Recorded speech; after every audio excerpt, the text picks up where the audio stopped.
Well, in the Convention Centre today we have the Best Way Forward Inclusive Communities for Older People conference. We've been organising it for the last maybe 6 or 7 months. At this stage we have a wide range of speakers on the day, and we have 12 information stands from all the community, statutory and voluntary agencies that we work with throughout the country. I suppose the big reason behind it is we're trying to create a conference really that deals with issues that highlight, I suppose, ways and means of making sure that older people live in their own communities for as long as possible. And a lot of the speakers today will focus on that very key theme. I'm delighted now to give the opening address for the conference is Patrick Hogan, otherwise known as Father Pat. Thank you.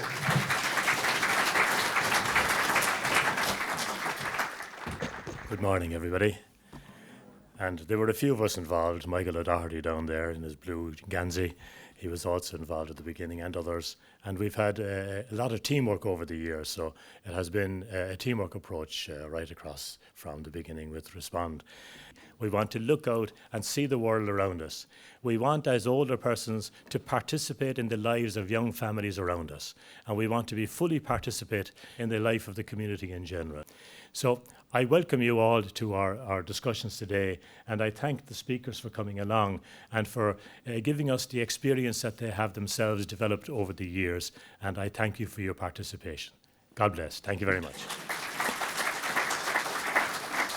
Well, I'm a journalist with the Irish Times, and I write quite a bit about social issues. So I'm here chairing the conference, and I'm a big believer in the possibility of journalism as an agent for change and promoting positive change. So the theme of the conference about creating inclusive communities is one that's kind of very close to my heart, because in the media we tend to frame issues relating to older people quite negatively. You know, it's about bed blockers and pension time bombs. What strikes me really about today's conference about building inclusive communities for older people is it's reframing this issue in a more positive light and looking at the potential of older people and building communities which really do meet their needs and allow older people to flourish, and we'll be exploring many of those issues over the course of the day.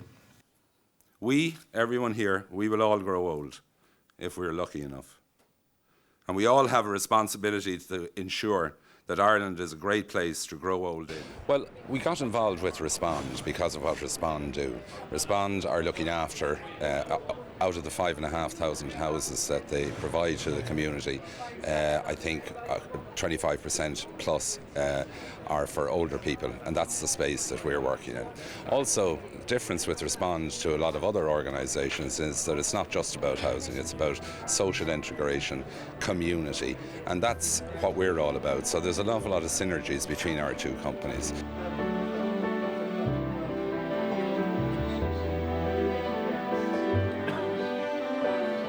Thank you, Philip, for allowing me to slightly interrupt your very interesting presentation and to get the privilege of launching the National Strategy for Older People of Respond. Thank you for the very kind invitation, Father Pat. I really much appreciate the fact that you've included me in this important event, and it's great to be here and get the chance to speak to such a large gathering here. Thank you very much to Respond for the opportunity to address you all here, and it's lovely to be able to give something back to Respond. I'm here to speak about Macaulay Place. Macaulay Place was developed by us in Naas, for us in Naas, and we knew what we wanted to do, but we hadn't a clue how to do it. And it took about a year to find out about the Irish Council for Social Housing, and as soon as we found out about them, they said, you've got to go and speak to Respond. And I went down to Father Pat, and he was absolutely amazing, really generous with his time, really generous with his advice, introduced us to one of his staff, Quantity Severely Impure. It was really what I just wanted to show, an actual project itself that's up and running and in action. I think there's an awful lot of aspirations about what we as an ageing population need. There's an awful lot to talk about the ageing demographic. We have the positive ageing strategy, we have Healthy Ireland, we've loads of aspirations, but how do you turn those policies into actual live living projects? And I really feel with confidence that I can say that we've done that in Naas, that a lot of the policies and the aspirations, we actually have them up and running.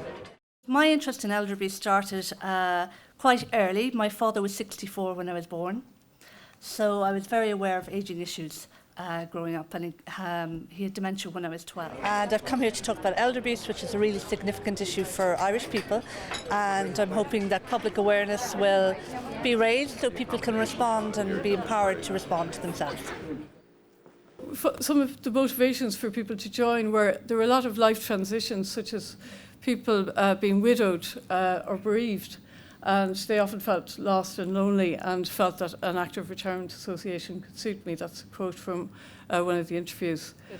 I'm Anya Neil-Lehman. I'm from the Irish Centre for Social Gerontology, and we do research on active ageing and employment and various topics to do with ageing in Ireland. So I was sharing some of these research findings, which were that people who engage in active retirement associations and in creative programs tend to have a better quality of life and less loneliness than people in the general population.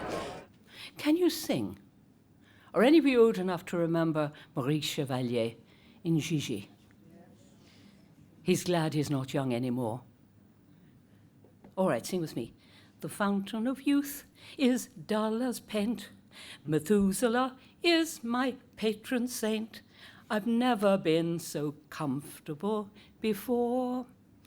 Oh, I'm so glad that I'm not young anymore. Well, I think it's marvellous. It gives those of us who aren't in politics and a voice. We can join with it. We can feel they're talking.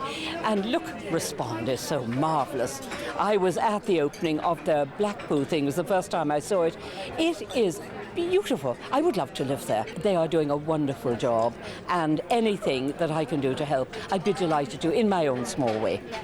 Well, we at the Irish Centre for Social Gerontology in Galway are co-sponsoring the event, and we do a lot of work involving older people, research on older people, and we wanted to come and say something about the work that we've been doing over the last number of years. I think the connection between home as a place in which you live and home as being part of a supportive and inclusive community is a really important one that sometimes is missed in certainly in research, but also in policy.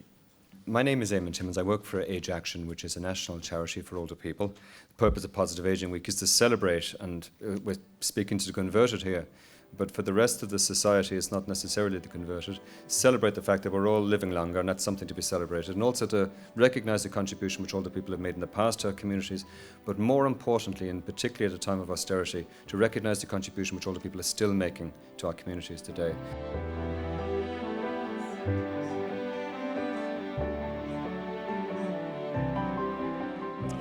If you look at the words in the government policies, they are supportive of that. It's all the right language about positive ageing and living at home and living in the community. And yet if you look at what they're doing, if you follow the money or you follow the services, what we're seeing largely as a result of austerity is a withdrawal of services, a withdrawal of money, but actually doesn't make any sense, because that short-term withdrawal will make services they need more expensive in the long term, but also it severely impacts upon people's quality of life. And Minister Riley has said he doesn't want to stand over, and I quote him, the dismantling of the health system. But I think at this moment in time, that's exactly what he's doing. There was one very articulate, not so old woman, she didn't look old at all to me, on the 9 o'clock news last night, and she was out protesting, and they were saying, why are you protesting? And I quote her again, she said she was protesting because something utterly barbaric was happening to our health service. And I really agree with her. I think that to take 1 billion out of the health system in 2014 is utterly barbaric, and it will have huge impacts on our health system. And I think it's in all our interests, not just the interest of older people, but in everybody's interest to try and ensure that that does not happen. I'm here to talk to you about the rights and entitlements of older people, and I suppose what the Ombudsman might be able to do for older people. Our bread and butter job is to examine complaints. And when we examine a complaint, if we find that there's something we call maladministration, I'll come back to that in a minute, but where there has been wrong done or where there's been a poor service, we then provide redress. We decide what's the appropriate redress and we try to get it. But I am Dickie Rock, I am Richard Rock, and I am a senior citizen. And no matter how much I try to hide it, because I'm in show business,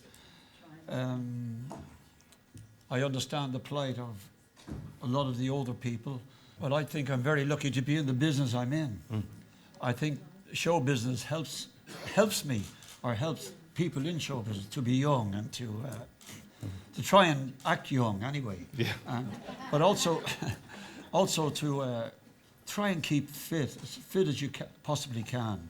While I'm able to do it, I will continue. But I think exercise, no matter how small you do, you can increase it gradually. In the morning when you get up and evening before you go to bed. It helps a lot in your whole well-being, your mind and your body.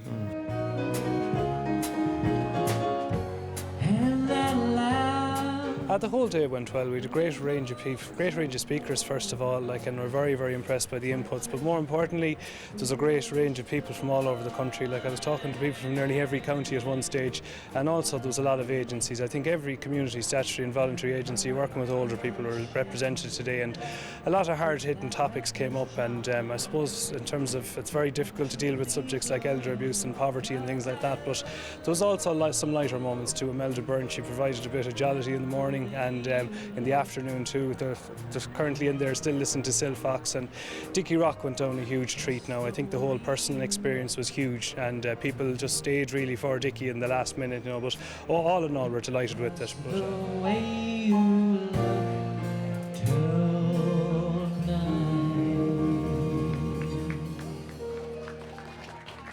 Thank you very much, folks.